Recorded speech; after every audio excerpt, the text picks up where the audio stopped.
सारंग आणि सुजाताच्या लग्नाला 7 वर्ष झाली होती, पण घरात पाळणा हल्ला नव्हता.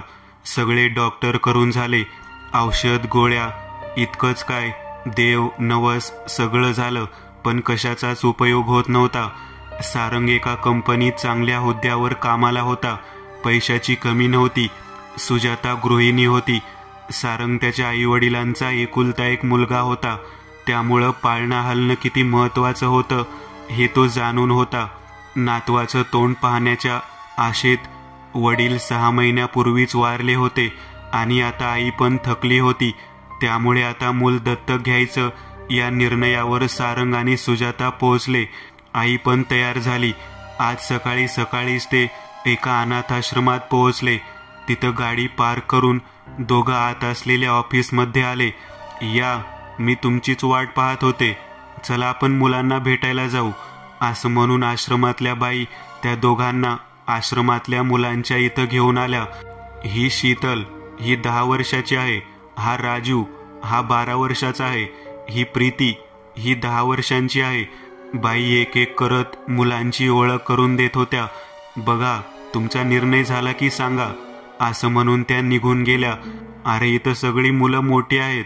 आपल्याला 5-8 वयातलं मुलं असेल तरी चालेल, पण इतकी मोठी मुलं आपल्यात ॲडजस्ट होत नाहीत, मग प्रॉब्लेम होतात. सुजाता सारंगला म्हणाली, हो, मी सहमत आहे तुझ्याशी. चल निघू. अनाथाश्रम खूप आहेत. आपल्याला हवं असलेलं मूल मिळेल. ते गाडीजवळ आले आणि गाडीत बसून निघाले. थोडं पुढं आल्यावर एक वळण होतं. अचानक गाडीसमोर एक लहान मुलगी आली. 6-7 वर्षाची असेल ती.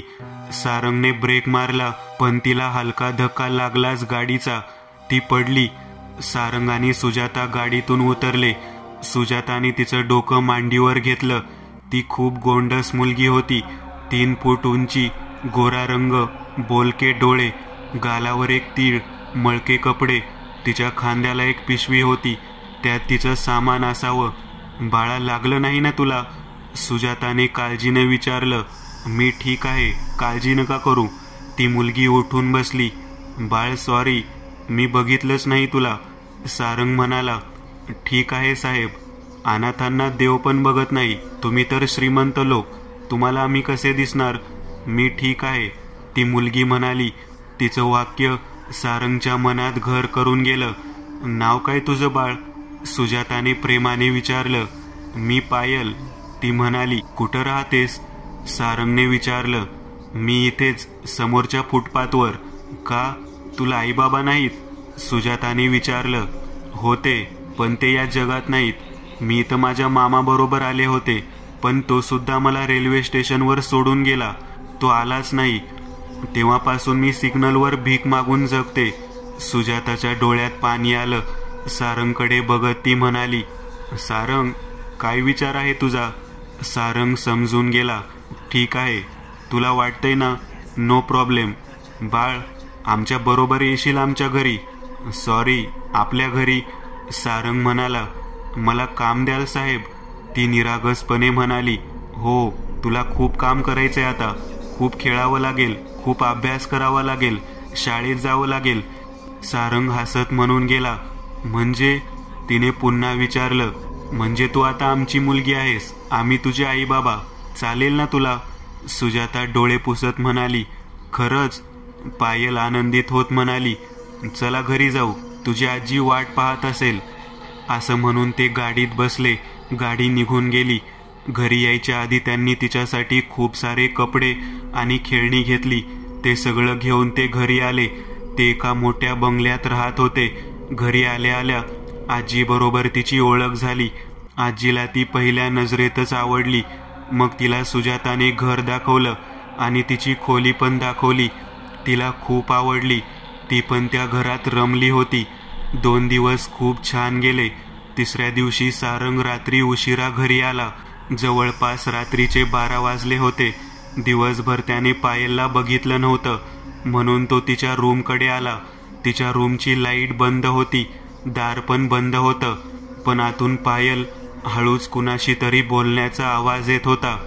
पायल यावेळी कोणाशी बोलत आहे? त्याने दार वाजवलं. पायल, जागी आहेस? सारंगनं आवाज दिला. पायलनं दार उघडलं. कोणाशी बोलत होतीस? सारंगनं विचारलं. नाही पप्पा, कोणाशी बोलणार मी, ती निरागसपणे म्हणाली. बरं जा झोप, कदाचित मला भास झाला असेल. सारंग असा विचार करत बेडरूममध्ये आला. आता तिला तिथे येऊन 1 आठवडा झाला होता. आता मे महिना चालू होता, त्यामुळे पायलला जूनपर्यंत शाळेत प्रवेश मिळणार नव्हता. त्यामुळे ती घरीच होती. दुपारची वेळ होती. सुजाता सहज पायल काय करत आहे हे बघायला तिच्या रूमकडे आली. पायल कुणाशी तरी बोलत होती. आवाज स्पष्ट नव्हता, पण त्या रूममध्ये कोणीतरी स्त्री तिच्या बरोबर असावी असं सुजाताला वाटलं, कारण ते आवाज एका स्त्रीचे होते. सुजाताने दार ढकललं, पण दार आतून बंद होतं. पायलने दार उघडलं. सुजाता त्या खोलीत शिरली. तिनं खोलीत पाहिलं, पण दुसरं कोणीच नव्हतं. पायल, खरं सांग, कोण होतं तुझ्या बरोबर? कारण गेल्या आठवड्यात सारंगला पण असं वाटलं की तू रात्री कोणाशी तरी बोलत होतीस. मी कोणाशी बोलणार मम्मी? पायल म्हणली. हे बघ पायल, एका माणसाला भास होऊ शकतो, पण मी पण आवाज ऐकला एका बाईचा. सुजाता रागवत म्हणाली. मला माहित आहे तुम्हाला मी नकोशी झालीये. असं म्हणत पायल रडू लागली. तिच्या रडण्याने सुजाता पुन्हा पाघळली. तिने तिला जवळ घेऊन तिला मिठी मारली आणि पायल तिच्या मागे विकृतपणे स्मित करत होती. पायल तशी इतर लहान मुलांसारखीच होती, पण कधी कधी तिचं बोलणं एखाद्या वयस्कर व्यक्तीसारखं जड असायचं. तिच्या काही गोष्टी सुजाताला खटकायच्या. एक म्हणजे तिचं जेवण. ती कधीच सुजातानी सारंग किंवा आजी बरोबर जेवत नसे. ती तिचं ताट स्वतः वाढून घेत असे आणि तिच्या रूममध्ये दार लावूनच जेवत असे. दुसरं म्हणजे तिची ती पिशवी. त्या पिशवीत नक्की काय आहे हे कुणालाच माहीत नव्हतं, कारण त्या पिशवीला ती कुणालाच हात लावू देत नसे. पण आजीनं आता कोणालाही न कळत पायलवर बारीक नजर ठेवायला सुरुवात केली, कारण पायल कोणाशी तरी बोलत असते याचे आवाज तिनं पण ऐकले होते. त्या दुपारी सुजाता तिच्या माहेरी गेली होती. सारंग ऑफिसात होता. घरात फक्त आजी आणि पायल दोघेच होते. आज आजी पूर्ण तयारीत होती. पायल कोणाशी बोलत असते तो शोध ती लावणार होती. दुपारी 2 वाजता पायल तिचं ताट वाढून घेऊन रूममध्ये गेली. आजी हळूच तिच्या रूम बाहेर दबा धरून होती. अचानक आतून पायलचे आणि अजून एका स्त्रीचे बोलण्याचे आवाज येऊ लागले. आजीला ते काय बोलत आहेत हे स्पष्ट ऐकू येत नव्हतं, पण कोणीतरी आहे हे मात्र तिला आता खात्रीशीररित्या कळत होतं. आजीने मास्टर की दाराच्या लॅचला लावली आणि ती धडक रूमच्या आत प्रवेश केली. समोरचं दृश्य पाहून आजीच्या पायाखालची जमीन सरकली. पायलच्या समोर एक स्त्री बसली होती. काळी साडी, मोकळे सोडलेले केस, पांढरा चेहरा, पाठीला कुबड, डोळे आत गेले आणि हाताची नख धारदार. ती एक हाडळ होती. तिला पाहून आजी जोरात किंचाळली, पण घरात कोणी नव्हतं. हळूहळू ती हाडळ आजीकडे चालत येऊ लागली. तिचं ते रूप पाहून आजीला मृत्यू दिसू लागला. आजीला जबरदस्त हार्ट अटॅक आला. आजी तिथंच कोसळली आणि गतप्राण झाली. पायल आणि ती हाडळ एकमेकींकडे बघून विकृतपणे आजीच्या प्रेताभोवती बसून हसू लागल्या. मम्मी लवकर ये, घरी आजी बेशुद्ध झालीये, काही बोलत नाहीये. पायल फोनवर रडत रडत सुजाताला म्हणत होती. थांब बाळ, मी लगेच येते. सुजाता घाईघाईत निघाली. तिने सारंगला कॉल करून सगळं सांगितलं. ते दोघं घरी पोहोचले, पण आजी वारली होती. आजीचा क्रियाकर्म करून आता सारंग आणि सगळे नातेवाईक घरी आले. पायल रडायचं नाटक करत होती. सुजाता तिला कवेत घेऊन शांत करत बसली होती. सारंग पोरका झाला होता, पण नियतीपुढं कुणाचं काय चालणार असं म्हणून तो शांत होता. आता सगळे नातेवाईक गेले होते. पायल तिच्या रूममध्ये होती. सारंग आणि सुजाता बेडवर पडले होते. तितक्यात सारंगचा फोन वाजला. समोरून काशीनाथ बोलत होता. तो सारंगचा चुलत भाऊ होता. तो सुद्धा आजीच्या अंत्यविधीला आला होता. तो एक पत्रकार होता, मुख्य म्हणजे क्राईम रिपोर्टर. सारंग, जरा बोलायचंय. उद्या तुझ्या ऑफिसला येतो, खूप इम्पॉर्टंट आहे, वेळ काढ. आणि ऐक, वहिनींना पण आण. काशीनाथ असा अचानक का बोलावतोय भेटायला आणि तुला पण घेऊन ये म्हणलाय? दुसऱ्या दिवशी कामवाली बाई घरी थांबायला सांगून सुजाता आणि सारंगच्या ऑफिसला आले. काशीनाथ आधीच आला होता. काल तुमच्या घरात मी एक लहान मुलगी पाहिली. असं कळलं की तिला तुम्ही ॲडॉप्ट करताय. काशीनाथ म्हणाला, हो अरे, ती आम्हाला रस्त्यावर सापडली. मग तिला आम्ही घरी आणली. पण काय झालं? सारंग म्हणून गेला, 6 महिन्यांपूर्वी माझ्या एका मित्राच्या वडिलाचं निधन झालं होतं. मी तिथं गेलो होतो. तिथं हीच मुलगी मला दिसली होती. ती मुलगी त्यांना अशीच सापडली होती.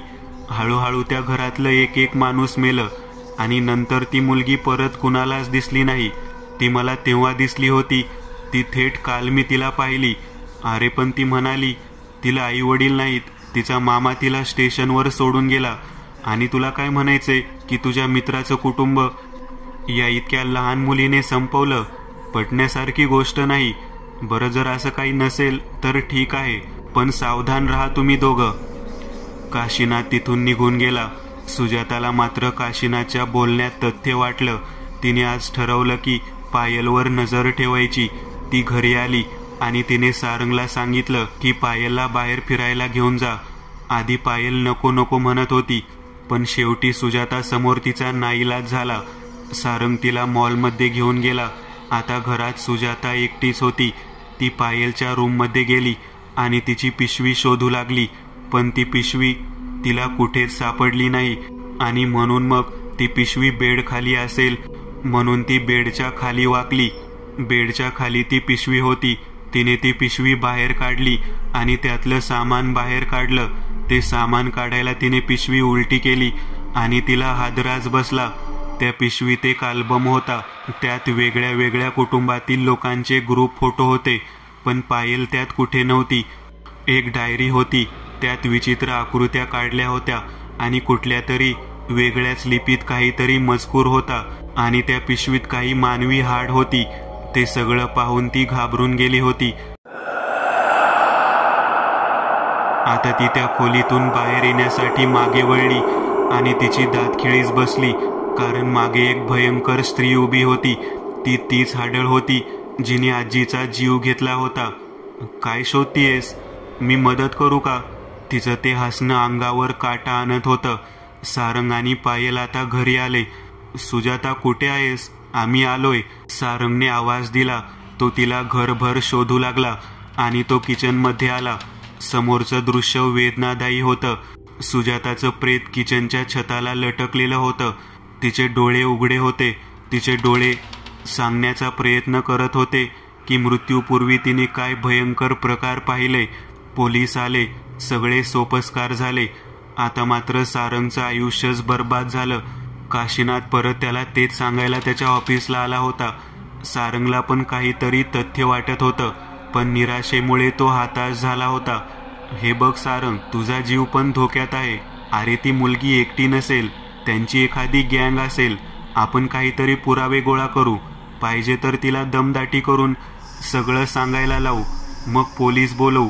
काशीनाथ म्हणाला, बरं ठीक आहे, मी आज संध्याकाळी तुला फोन करतो. तू घरी ये, मग बघू काय करायचं. सारंग संध्याकाळी घरी पोहोचला. त्यानं पायलवर नजर ठेवली. रात्र झाली आणि त्यांनी आता काशीनाथला घरी यायला सांगितलं. पायल झोपली होती. तितक्यात सारंग आणि काशीनाथ तिच्या रूममध्ये घुसले. त्यांनी तिला आता बांधून ठेवली एका खुर्चीला, पण ती रडत होती. तोच रडणं बघून सारंगचं मन पाघळू लागलं. पण काशीनाथ तिची उलट तपासणी घेत होता. बोल, कोण आहेस तू? किती जण आहात तुम्ही? कुठे तुझे बाकीचे साथीदार? तू आल्यापासून इथं 2 मृत्यू झालेत. खरं सांग, आम्ही तुला सोडून देऊ. ती रडत होती. मला काही माहिती नाही, मी काही केलं नाही असं म्हणत होती. खोटं बोलू नकोस. 6 महिन्यापूर्वी धर्माधिकारी कुटुंबात मी पाहिलं होतं तुला. तू त्यांना पण रस्त्यावर सापडली होतीस आणि मग एक एक करून ते सगळे मेले. काशीनाथ जसं हे वाक्य बोलला तसं पायलचं वागणंच बदललं. ती एकदम हसू लागली. अच्छा, म्हणजे तू मला ओळखलं तर ठीक आहे, पण तुला मी कोण आहे हे कळेलच. पायलने असं म्हणून क्षणभरात त्या दोऱ्या तोडल्या आणि खुर्चीवर उभी राहिली. अचानक लाईट गेली. पूर्णपणे अंधार झाला आणि लाईट परत आली. समोर जे बघितलं ते बघून एखाद्याचा मेंदू सुन्न झाला असता. 6-7 वर्षाच्या दिसणाऱ्या पायलचा चेहरा एका जखड म्हातारीचा झाला होता. डोळे खोल गेले होते. सुईसारखे टोकदार किडलेले दात दाखवत ती हसत होती. पण तिची उंची 3 फूटच होती. तिचं ते हसणं रक्त गोठवणारं होतं. मी एकटी नाही, ती पण माझ्या बरोबर आहे, माझी सावली. तिने छताकडे बोट दाखवलं. सारंग आणि काशीनाथने वर पाहिलं तर ती भयानक हाडळ छताला पालीसारखी चिकटली होती. त्या दोघींनी आता या दोघांवर झेप घेतली. सुईसारखे धारदार दात त्यांच्या मानेत खुपसले आणि क्षणभरात ते दोघं गतप्राण झाले. 4 महिन्यानंतर रमेश आणि श्वेता निपुत्रिक जोडपं 10 वर्ष झाली असून पण मूलबाळ नव्हतं.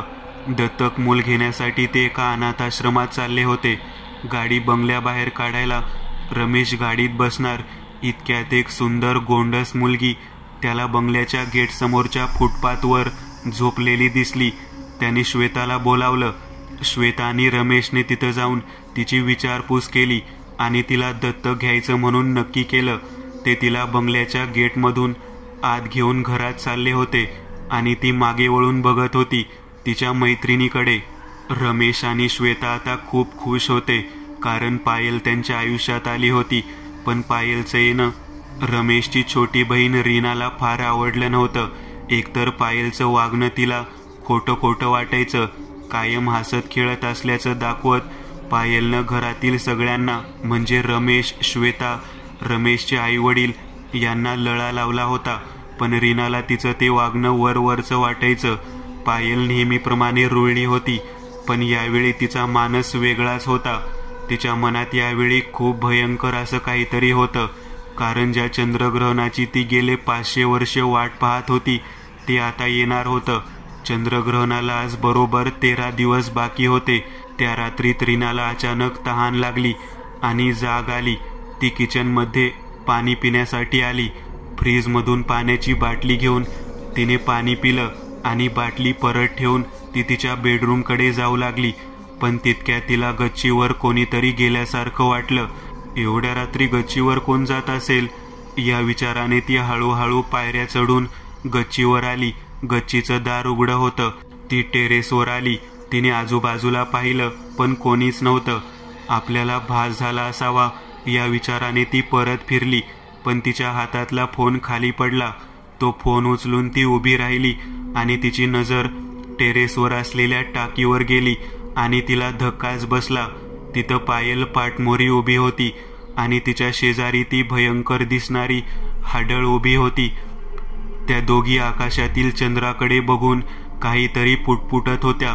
त्या इतक्या गुंग होत्या की रीनाला त्यांनी पाहिलंच नव्हतं. रीना त्या हाडळीचं रूप बघून थक्क झाली होती. आयुष्यात एवढं भयंकर रूप तिनं पाहिलं नव्हतं. पण ती काहीच आवाज न करता चुपचाप खाली गेली. दादा, वहिनी, दार उघडा लगेच. तिने रमेशच्या रूमचं दार वाजवलं. रमेश कसा बसा उठून दार उघडून म्हणाला, काय झालं? इतक्या रात्री तू इथं? अरे चल लवकर टेरेसवर. काही विचारू नकोस, रीना म्हणाली. तो नाईलाजाने तिच्या बरोबर टेरेसवर गेला. आता मात्र टेरेसचं दार बंद होतं. कडी होती आणि टाकीवर कोणी नव्हतं. अरे दादा, मी पायलला इथं बघितलं. तिच्या बरोबर एक भयंकर दिसणारी बाई होती. रीना सांगू लागली. तुला भास झाला असेल, ती इथं एवढ्या रात्री कशी येईल आणि तिच्या बरोबर कोण असणार आहे? रमेश म्हणाला. अरे खरंच ती होती, रीना सांगू लागली.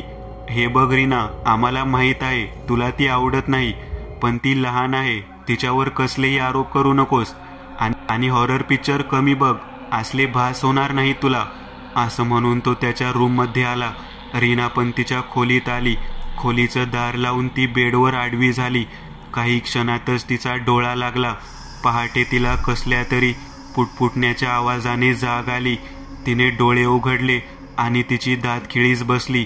तिच्या डोक्याशी एक भयंकर दिसणारी बाई बसली होती. काळी साडी, चेहरा पांढरा पडलेला, डोळे खोल गेलेले, केस पूर्ण पांढरे आणि पाठीला कुबड. ती बाई काहीतरी पुटपुटत होती. रीना काहीतरी हालचाल करणार इतक्यात ती बाई तिच्या अंगावर थुंकली. ते रक्त होतं आणि ते रक्त रीनाच्या अंगावर पडताच रीनाचे संपूर्ण शरीर सुन्न झालं.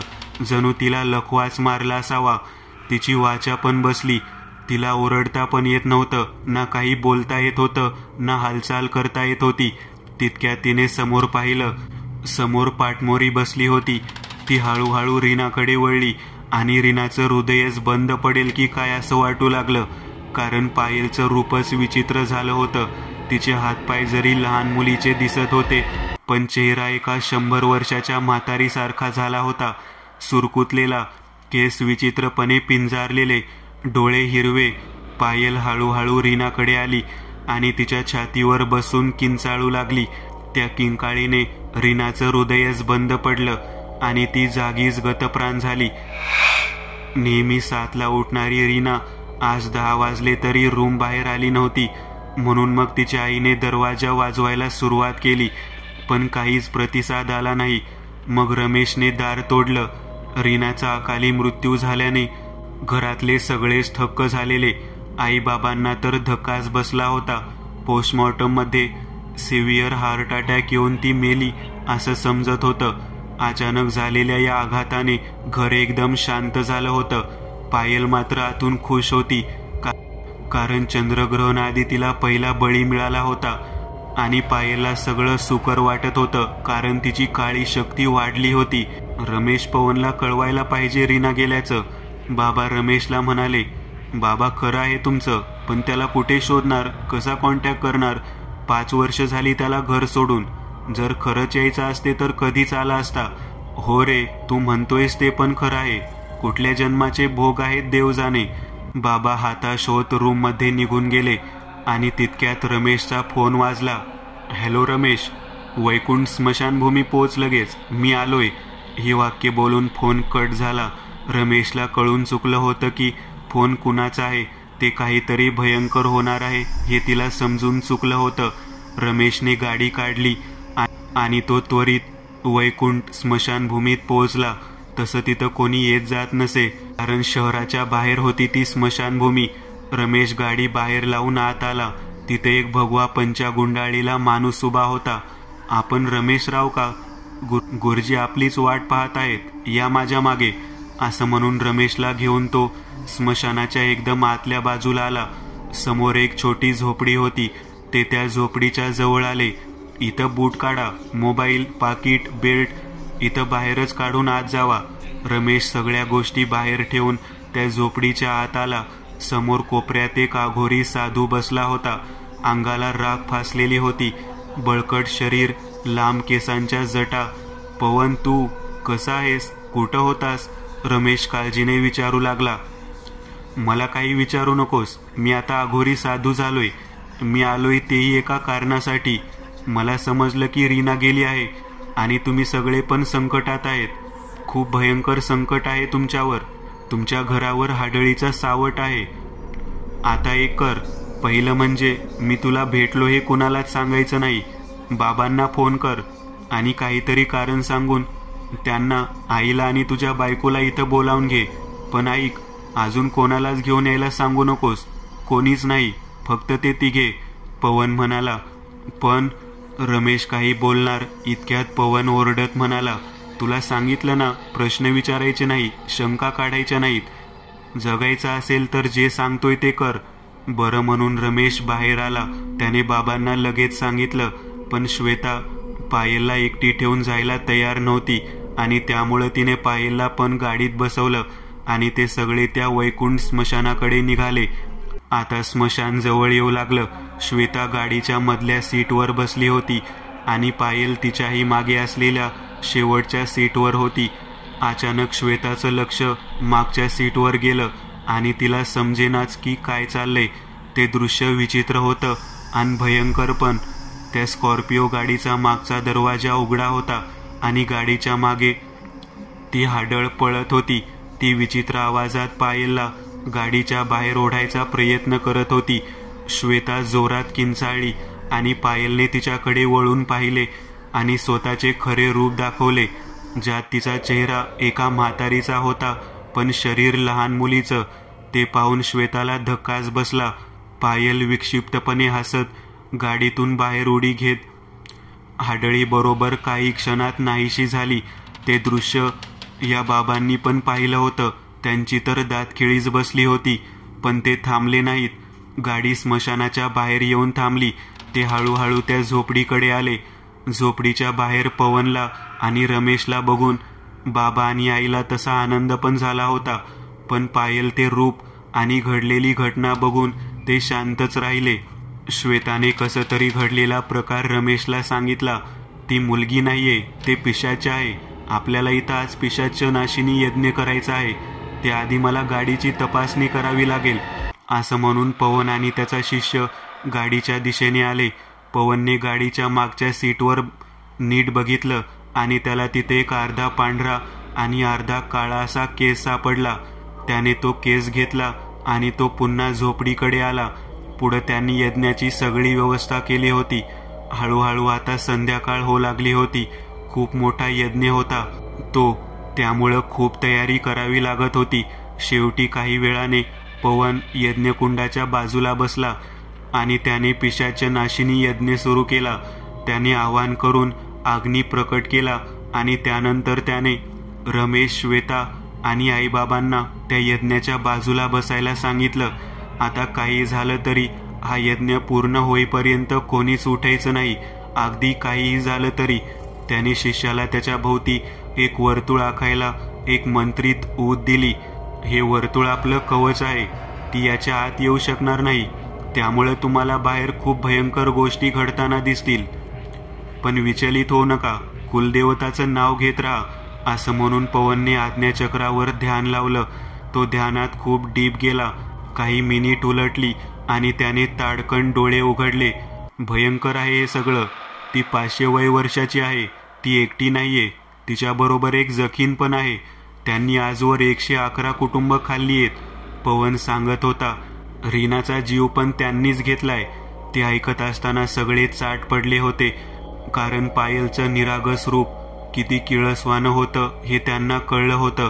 आता पवनने मंत्र म्हणायला सुरुवात केली आणि तिचा केस त्याने यज्ञकुंडात टाकला आणि त्याचबरोबर त्याने बाजूला असलेल्या सुरीने आपल्या बोटावर एक वार करून 3 थेंब रक्त यज्ञकुंडात अर्पित केलं.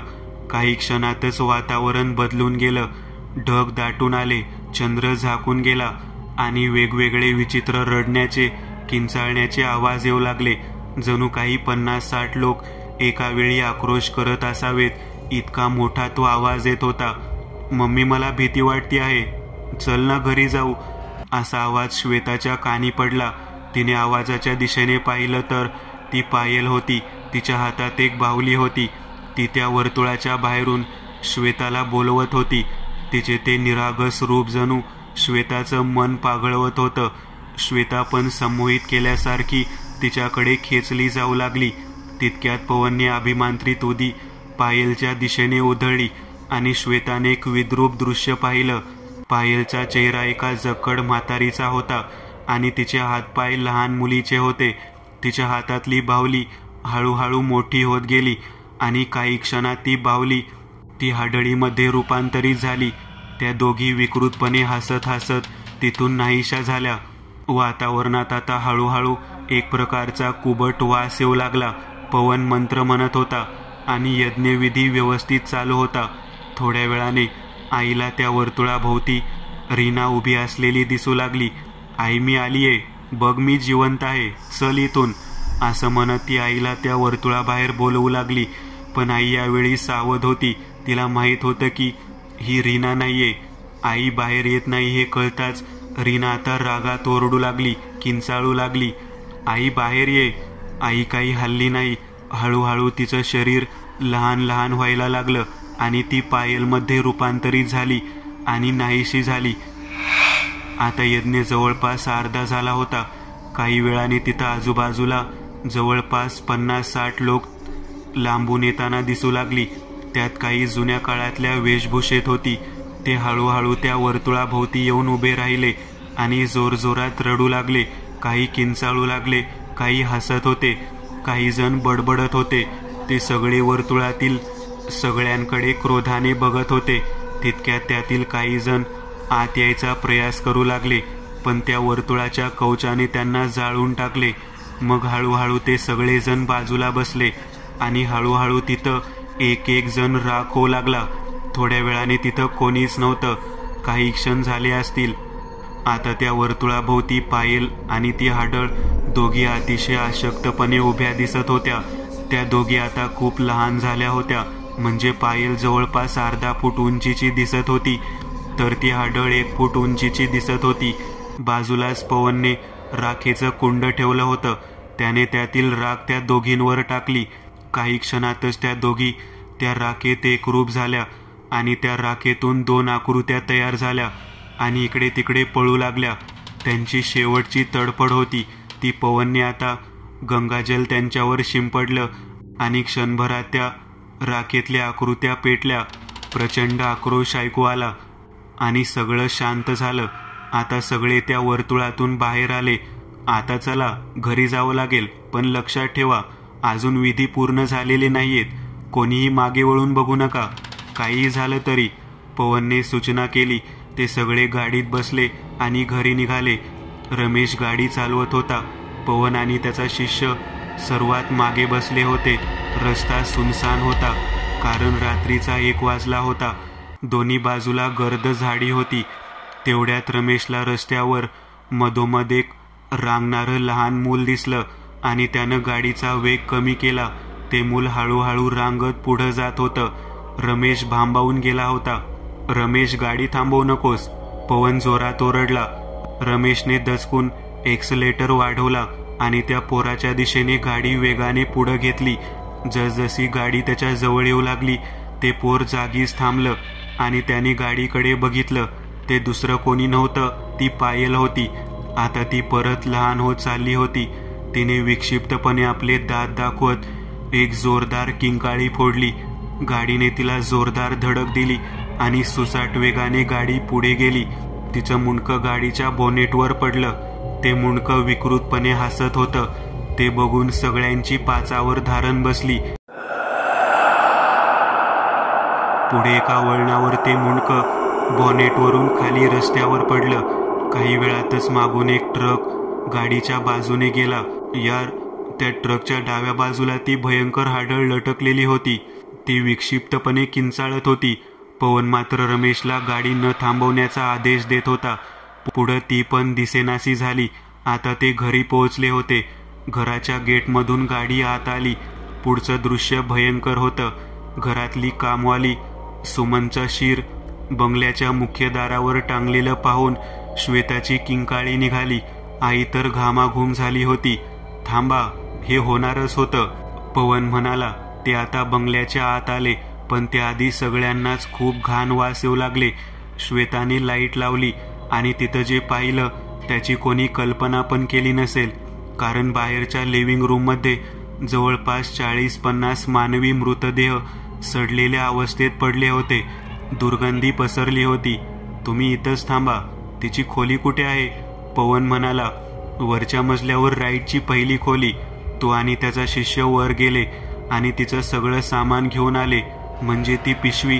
त्याने त्या पिशवीतून सगळं सामान बाहेर काढलं. फक्त ती डायरी त्याने स्वतःकडे ठेवली. बाकीच्या सामानावर अभिमांत्रित जल टाकलं आणि क्षणभरात ते सगळं जळू लागलं. खोली काळ्या धुराने पूर्णपणे भरली. त्या धुरातून त्या हाडळीच्या आणि पायलचे चेहरे असलेल्या आकृत्या आक्रोश करताना दिसू लागल्या आणि अचानक धूर नाहीसा झाला. आता त्याने तेच अभिमांत्रित जल सगळ्या खोलीत शिंपडलं आणि चमत्कार झाल्यासारखं तिथली सगळी प्रेत क्षणभरात नाहीशी झाली.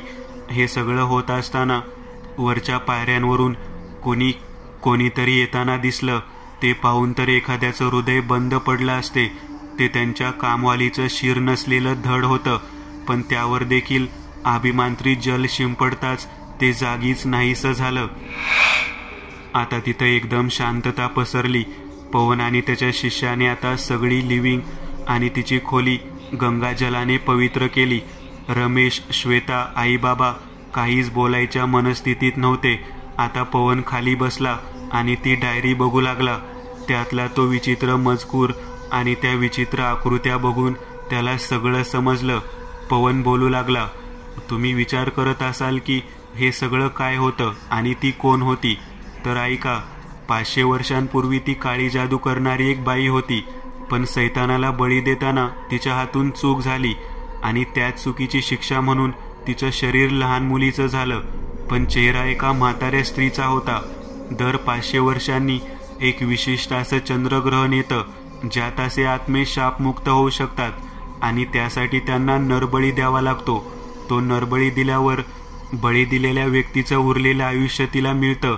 तेच ग्रहण काही दिवसांनी येणार आहे, त्यासाठी ती इथं आली होती.